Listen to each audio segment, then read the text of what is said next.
Ladies and gentlemen, distinguished guests, I want to thank all of you for coming today. This is the City of Columbia's newest facility. It has already received one award from Historic Columbia Foundation for the best design in a historic context. Next week I'll be honored to receive an award for new construction from the Carolina Parking Association. I want to take just a second and thank the mayor and members of City Council for looking at parking like they have and saying that we not only need to build facilities, but we need to build them that look good and serve the public's interest. At this time, I have the honor of introducing the Mayor of Columbia, the Honorable Mayor Steve Benjamin.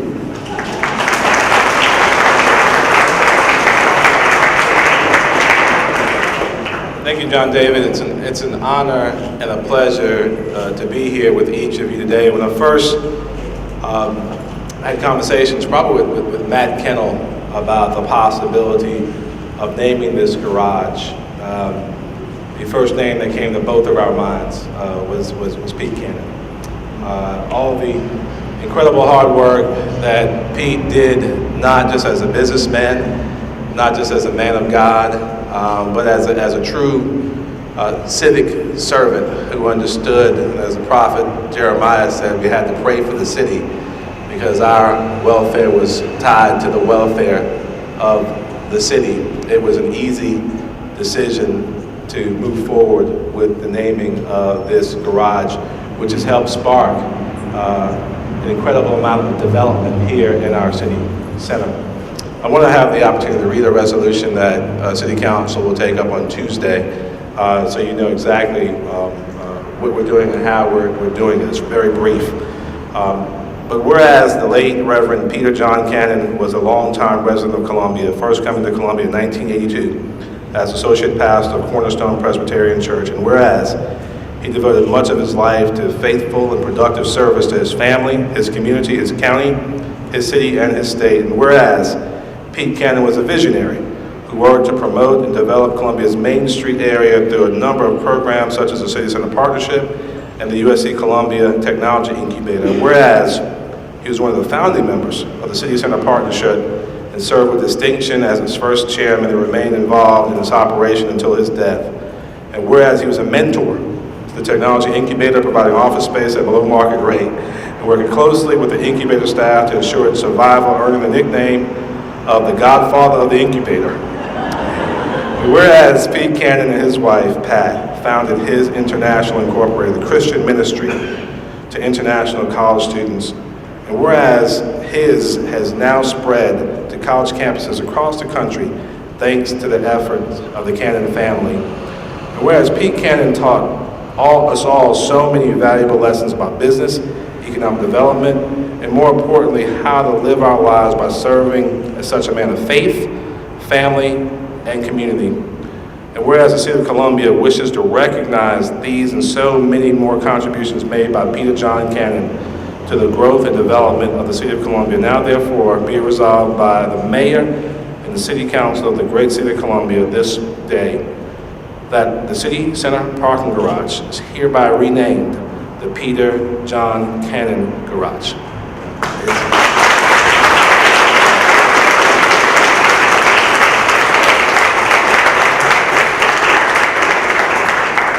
I would say that is the official act that we will be taking on Tuesday. I would say the very personal act. I've been involved in downtown development of Main Street literally my entire career. I got involved in the Columbia Downtown Business Association, fresh out of school, and we've watched so many people give up their time and their talents and their treasures and remain in constant prayer for the rebirth of our center city, the rebirth of this vibrant urban core. And Pete Cannon was without peer, and we're so thankful for his legacy of service. I have the pleasure now of introducing his beautiful wife, Pat.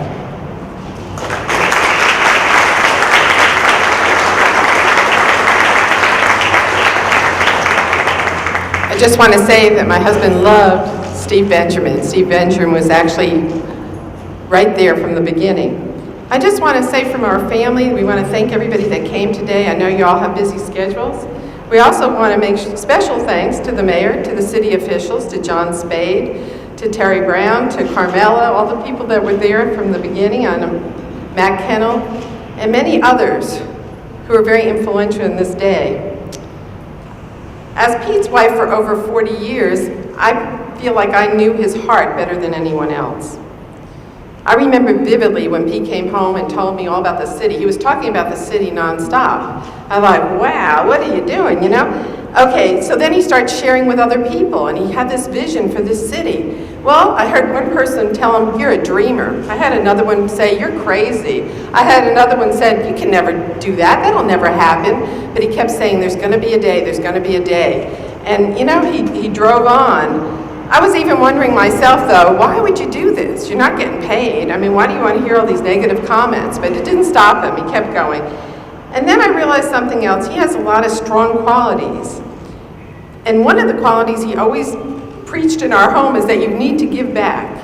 While you're alive, you need to make something better, okay? And he also said that whether it be here, where you live, around the world, he based his life on a Bible verse that says Micah 6:8, which says, he has told you, O man, what is good, and what does the Lord require of you but to do justice, to love kindness, and to walk humbly with your God. Once Pete felt God in this and felt the passion, he was never going to give up. He couldn't do it alone, so he told me to pray, told everybody to start praying for the city, and we did, and here it is today. So he wouldn't take all the glory for this. He didn't care who got the glory, okay? But he was involved in it. Let me illustrate his heart by two little stories. One was a day when he had things at night, and I joined him downtown. And what happened is he said, we have two chores tonight. One, we have to go to this bank president, because I think he'd be great. He'd be absolutely amazing to be the board chair for the City Center Partnership. So we went over to the man's office. I waited outside. Peter finished. He came out. I said, where are we going now? He said, we're going to see John. I said, who's John? He said, he's the homeless man. You know, Pat, I met him. He wants to go on a job interview, but he has two problems. He has no insulin, and he has no clean clothes. So I said, okay. So he went and he got the man the insulin, and he didn't know where to get clean clothes. So he took all the man's clothes and took them to the dry cleaner, okay? He went and picked them up. So we brought that to the man, and he said this will help him to give him a hand up. And then the next time was in 2003 when he was in the hospital over at Ridgeland. The first person that came to visit him was a man named Stan. Stan was another homeless man. He walked from downtown to Richland Hospital because he was so upset that Pete was sick, and he was there to pray. And I thought, wow, that's really interesting. Then the next man was the mayor of the city at the time. And I said, you know, that's who he is. He loves everybody in this city. From the greatest to the lowest, he loved them all. And he felt that there was room for them all. So I just hope as we go forward, what I learned from him, and I hope as you look at this garage, you'll remember, this is a man who had a great faith in his God, who believed that you could change things for the positive and that you should, and that he loved all people from the highest to the lowest. And I look at myself, and I'm going to challenge you today, go out and change something for the better. Go out and love somebody today. And that would be a real remembrance of Pete. And I just thank you for this honor. Thank you so much.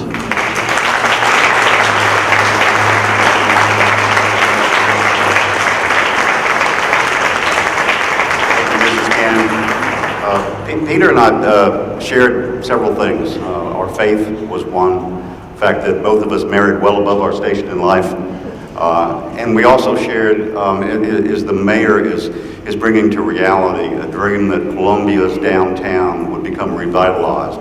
Our next guest speaker is Matt Kennel, the Executive Director of the City Center Partnership.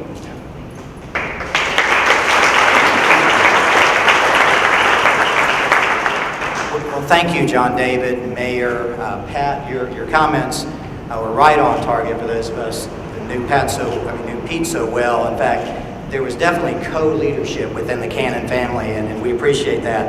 And it is an honor to be in front of Cannon family members today. Former board members of the City Center Partnerships and founding board members are here today, and that's very special to me. And also many of you that knew Pete in different ways, whether through his faith-related work or through his business endeavors, because He did, as Pat said, looked at them as equally important and didn't really separate them, and was a wonderful leader because of that. Pete was one of the most outstanding visionaries that I have ever met. And that's the main thing I wanted to put across to you today. I spent a lot of time with Pete. Pete was never shy about walking in and giving you an idea or going and looking at something. In fact, when Pete left as chairman of our organization, we worked with Pat. We were kind of sneaky and got a pair of his old shoes and had them mounted on a plaque as they were worn out, because Pete walked everywhere, looked at everything, every detail, and it's so fitting that this beautiful garage, this award-winning garage, is named after Pete, because attention to detail was what he was all about. He really wanted the best for our city and for our citizens, and this building is a wonderful tribute to that. I'm also pleased to be here with our yellow shirt ambassadors today. I called Adrian today and just said, could you come today? It'd be nice to have, an ambassador there. And within about an hour, I heard all of the ambassadors want to be there. They want to be there to honor Pete because they know what he did for this city, and they were pleased to shine up their vehicles and their scooters and show them to you, because Pete, I think, was the first person to ride our scooter when we got it, the first person to jump in the golf cart. He was so excited about what we're doing and about the revitalization of downtown that it's just an honor to be here today. And one other last thing I want to share with you about a vision. There's a project that's underway right now that at least part of it was a vision that Pete had about 12 years ago that I remember. You mentioned crazy, Pat, so I can say that. He had a model of downtown in his office that he was very proud to show people. Many of you have seen it. And one of the things he had on his model was on the top of the Sumter Street parking garage. He had tennis courts and other recreational amenities, and I really thought Pete was crazy. I said, you can't do that on top of a garage. It'll never happen. And here, 12 years later, the Hub on Main Street is under construction, a mixed-use project, student housing and other retail and office uses, and they've worked a deal with the City of Columbia, and there's an amenity deck on the top of that garage with a 50-person hot tub, a swimming pool, a 22-foot digital television screen, which I understand only shows SEC football, but it does give you. The vision was real. He saw that before anybody else did, and you can see it today as you head up Sumter Street. So, just thrilled to be here with you today, and so honored to be here with Pat and her family, and thank you, City Council, for naming the garage after me. Thank you.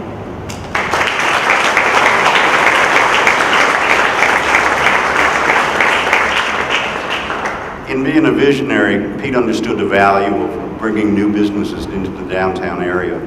I guess one of Pete's loves was the USC Incubator, and I'm going to let my good friend Joel Stevenson talk to you about his involvement in that. Joel. Thank you.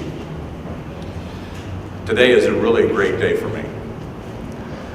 I made a promise to one of my dearest friends that I would never tell this story until he was gone. Now, Patricia, he's gone. The good Lord called him about 25 years too early, but at least I get an opportunity to tell y'all what he did for the incubator. So, Patricia, the Cannons, Mr. Mayor, City Council, it gives me a great deal of pleasure to tell you that in 1998, the University of South Carolina's Engineering College decided to start an incubator. And fortunately for me, I was hired in February of '99 to run the incubator. Now, this is the way we started. I would go to a Kiwanis Club or to a Rotary Club and explain to them about incubation, and I would always get a question from the back row, so you're in the incubator business. That means you're a chicken and you have a new chicken program. That's where we started, y'all, okay? Nobody knew what we were doing. A year into our program, they cut out about 3,000 square feet, and a year into the program, I'm sitting in my office, and the dean of the engineering college came walking in. And since I did not know who this was, except by name and by picture, I thought, wow, this is really something. And he said, Joel, He said, we really like what you're doing here with the entrepreneurial program. However, we have a great researcher named Asif Khan that has gotten a $5 million DOD grant. And your space is contiguous to his space. You've got to go. Well, that would have just destroyed the program because we didn't have any place to go until the associate dean of the engineering college introduced me to a man named Pete Cannon. We came and we had lunch. I know Ronnie remembers because he was there, and we told him what was going on, and he said, that's no problem. I thought, oh great, we're going to be able to live another day. He says, guess what? You have 3,000 square feet, how'd you like 10? And I said, well, Mr. Cannon, we can't pay you. He says, I understand that. He says, what you will do is you'll start paying us as you start creating companies, as you help create companies. When they start paying you, you start paying us. And we were off and running. Another year goes by, and the city had a contractor who came in and plugged in, they were checking the water system, they plugged into the wrong pipe and they pumped about, what, 10 million gallons of water into the Cannon building. To say it destroyed everything that we had is not even close. That was Friday. By Monday, Pete had us moved into another building that he owned. Now we looked like a bunch of sardines because it wasn't as big, but he worked diligently to help those companies get their money from the insurance company, and they got their money not for loss of work or anything, but for their copiers and telephones and all the things that had been destroyed. Way before he got his money, we did not lose one single client. Okay? He was always there to listen. He was always there to help. And with a little nudging from Don Tomlin, and we went downtown to, further downtown at 1225 Laurel Street, which is where they're located today. If it's not for Pete Cannon, we don't have an incubator. He was a mentor, he was a friend, and he was my hero. And I loved him. I still do. So thank you for having me. Thank you for giving me the opportunity to tell this story so people will know who the quiet godfather of the incubator was and still is. And they're doing fine right now, by the way. Bill Kirkland's running it, and they've got Chad Hardaway and Laura Corder. They've got a guy named Greg Hilton who's running another program called SETI, Center for Entrepreneurship and Technology Innovation, and the SPDC has moved down there. So it's one-stop shopping, and that was his, I think somebody said a couple times, he was a visionary. That was his vision. One place, you get everything. Thank you.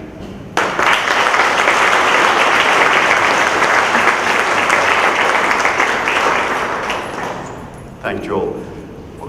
Those of us who knew Pete know that he's with the Lord, but we also know that thanks to Pete and Pat and a whole host of friends, that his ministry of faith continues on this earth. And Tom Henry is going to give us a little bit of insight into that now. Everything I was going to say has already been said. Mr. Mayor, great quote from Jeremiah. So I'm going to talk about one thing, legacy.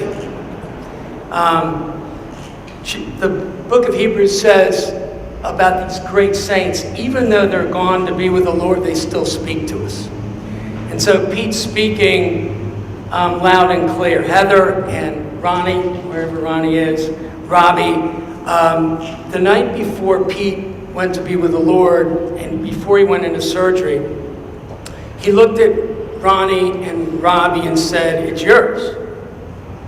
You're supposed to move this thing forward.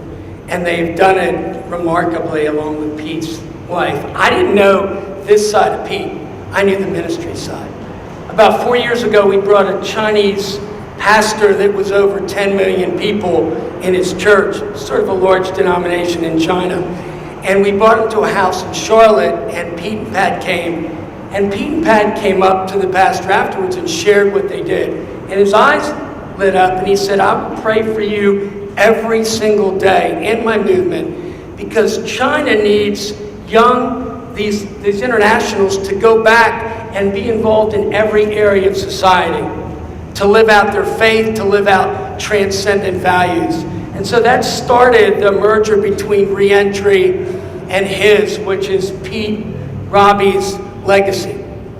Now, I've already gotten some speakers, Mr. Mayor, I'll call you. But in Columbia, there's over 1,000 international students at the university.